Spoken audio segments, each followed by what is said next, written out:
Well, welcome to episode 7 of the reading of Michael McCoy's Garden. And the first of our entries today is dated the 8th of October 1997. Tossing and turning at night about how little time I have before this garden must be planted if it is to live up to my expectations this season, I headed off this morning after 6 o'clock to try to fit in a couple of hours digging before I start work for the day. I dug like fury to a single spade's depth only and found it pretty easy going.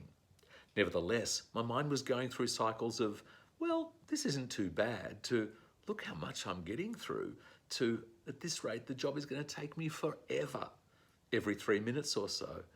And at the end of an hour I stood back to look at how much I'd done to see if I could estimate how long the whole digging job would take me. When the hours looked like clocking up too high, I gave up the calculation. 10th of October 1997. It's only just struck me as strange that I should start work on the backyard and not on the front.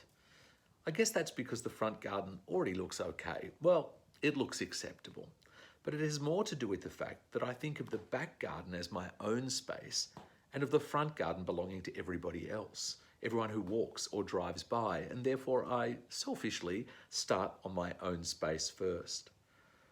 Furthermore, my interest is in creating a place in which to live, not just something to look at. It must be a place to want to be in, to sit in, to drink in, to read in, and to entertain friends in. There's a lot to be said for cultivating your outdoor spaces in such a way as to make them most attractive to you. An obvious point may be, but it's extraordinary how many people focus entirely on the plants and still further on the flowers alone and never address the issues of their personal need for small, intimate spaces or wide open views, or never ask questions about whether they want to feel like a large presence in their garden or be dwarfed by them. We're so easily caught up in what is wrong with our lemon tree or spraying aphids from the roses. Perhaps we should forget about that for a while and consider the nurturing security, for instance, of being surrounded in walls of growth with perhaps something suggestive of a ceiling, which may be provided by little more than the horizontalness of branches of surrounding trees, or intimated by a small pergola that need not even extend over your head. The prettiness of the space is completely secondary to its pleasing spatial definition. I know of very pretty gardens in which I would not be tempted to sit. Indeed, some of the most beautiful parts of the greatest gardens in the world are not places that make me want to stop and rest or relax, which is what I need from my own garden.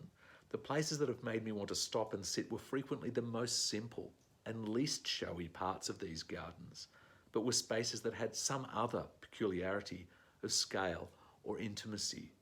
This is the sort of space I need to create.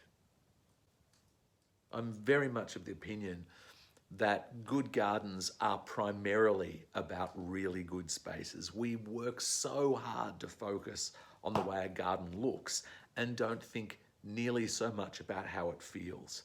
And that's partly a measure of our confidence in manipulating such things as the feel of a garden.